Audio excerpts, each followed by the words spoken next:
Hello നമസ്കാരം. തരാസ് കൊണ്ടാർക്കിച്ചിലേക്ക് എല്ലാവർക്കും സ്വാഗതം. നമുക്കിന്നൊരു ഞണ്ട് കറിയുടെ റെസിപ്പി കണ്ടു നോക്കിയാലോ. അപ്പം ഞണ്ടൊക്കെ നമുക്ക് വല്ലപ്പോഴും ഒരിക്കലേ കിട്ടാറുള്ളൂ. എപ്പോഴും നമ്മൾക്ക് കിട്ടണം മീനൊക്കെ പോലെ എപ്പോഴും കിട്ടുന്ന സാധനമല്ല. അപ്പോൾ ഇത് കുറേ നാൾക്ക് മുമ്പ് ഞങ്ങൾക്ക് കിട്ടിയിട്ടുള്ളൂ. ഞണ്ടിപ്പോൾ ഈ തവണയും കൂടി കിട്ടിയിട്ടുണ്ട്. അപ്പോൾ അതിൻ്റെ പ്രിപ്പറേഷൻ എങ്ങനെയാണെന്ന് നമുക്ക് നോക്കാം. അപ്പോൾ അതിനുവേണ്ടി ഞണ്ടൊക്കെ കിട്ടിയിട്ട് നമ്മൾ ആദ്യം 3-4 പ്രാവശ്യം നന്നായിട്ട് കഴുകിയെടുക്കുക. അതിൻ്റെ പുറന്തോടും അതൊക്കെ കഴുകിയെടുക്കണം. അപ്പോൾ ഇത് ഇടത്തരം ഞണ്ടാണ്, പുഴയിലെ ഞണ്ടല്ല. ഇതിന് ഒരുവിധം കനമുണ്ട്. അപ്പോൾ അതുകൊണ്ട് തന്നെയാണ് ഇത് നല്ല ടേസ്റ്റ് ഉണ്ടാവുമെന്ന് വിചാരിക്കണത്. കനമുള്ള ഞണ്ട് നോക്കി എടുക്കണം. നമ്മൾ ഞണ്ടൊക്കെ വാങ്ങുമ്പോൾ കാലിന് കുറേ നീണ്ടിരിക്കുന്ന ഞണ്ടിനേലും നല്ലത് വട്ടത്തിലുള്ള കനം കൂടിയ ഞണ്ട് മേടിക്കുകയാണെങ്കിലാണ് അതിൽ മാംസം ഉണ്ടാവുള്ളൂ, പിന്നെ കൂടുതൽ നല്ല ടേസ്റ്റ് ഉണ്ടാവുള്ളൂ. അപ്പോൾ ഇത് കടഞ്ഞണ്ടാണെന്ന് എനിക്ക് തോന്നണത്. പക്ഷെ ഇതിന് നല്ല കനമുണ്ട്. അതുകൊണ്ട് തന്നെ ഇതിൻ്റെ ഉള്ളിൽ മാംസം ഉണ്ടാകും. അപ്പോൾ കറി വെച്ചപ്പോൾ നമുക്ക് മനസ്സിലായി നല്ല ടേസ്റ്റ് ഉണ്ടായിരുന്നു, നല്ല മാംസമുള്ള ഞണ്ടായിരുന്നു.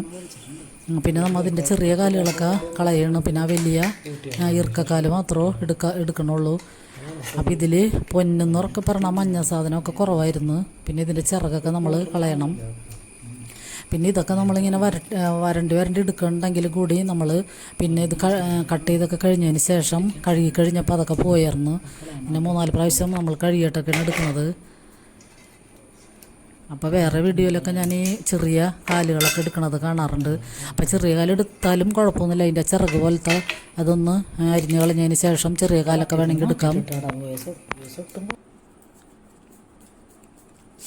അപ്പോൾ അതിൻ്റെ ടേസ്റ്റൊക്കെ ഞണ്ട് കറിയിലുണ്ടാകും. അപ്പോൾ ഞാനതൊക്കെ എടുത്ത് കട്ട് ചെയ്തൊന്ന് 3-4 പ്രാവശ്യമൊക്കെ ക്ലീൻ ചെയ്തെടുത്തതിന് ശേഷം നമുക്കിത് വേവിക്കാൻ വെക്കാം. അതിനുവേണ്ടി ഞാനൊരു വലിയ കഷ്ണം ഇഞ്ചി, 3-4 പച്ചമുളകും, പിന്നെ ഒരു 1/4 ടീസ്പൂൺ മഞ്ഞൾപ്പൊടിയും 1/2 ടീസ്പൂണും ഗരം മസാലപ്പൊടിയും ചേർക്കണം. പിന്നെ 1/2 ടീസ്പൂൺ മുളക് പൊടിയും കൂടി ചേർത്തിട്ട് കുറച്ച് ആവശ്യത്തിനുള്ള ഉപ്പും കുറച്ച് പച്ചവെളിച്ചെണ്ണയും കൂടി ഒഴിച്ചിട്ട് നമുക്കിതൊന്ന് വേഗം വയ്ക്കാം. അപ്പോൾ ഇത് ഞാൻ മസാലയൊക്കെ ഇട്ടിട്ടുള്ള കറിയാണ്. അതുകൊണ്ട് തന്നെ ഇതിൽ പുളിയൊന്നും ഞണ്ടിൽ പുളിയൊന്നും അധികം ചേർക്കാറില്ല. തക്കാളി ഉണ്ടെങ്കിൽ അതിൻ്റെ പുളി മാത്രമാണ് ഇതിന് പുളിയായിട്ട് എടുക്കാറുള്ളൂ. അല്ലാതെ മാങ്ങയോ കുടംപുളിയോ അതൊന്നും ചേർക്കാറില്ല. അപ്പോൾ അത് വെന്ത് വരണുണ്ടായി. ആ സമയം കൊണ്ട് നമുക്കൊരു പാനിൽ ഒരു ഇടത്തരം സവാളയും കറിവേപ്പിലയും കൂടി ഒന്ന് വെളിച്ചെണ്ണയിൽ മൂപ്പിച്ചിടാം. അതൊന്ന് മൂത്ത് വരുമ്പോൾ ബ്രൗൺ നിറമൊന്നും ആവണ്ട. പിന്നെ അതിലൊക്കെ നമ്മൾ മല്ലിപ്പൊടിയാണ് കൂടുതൽ ചേർക്കണം.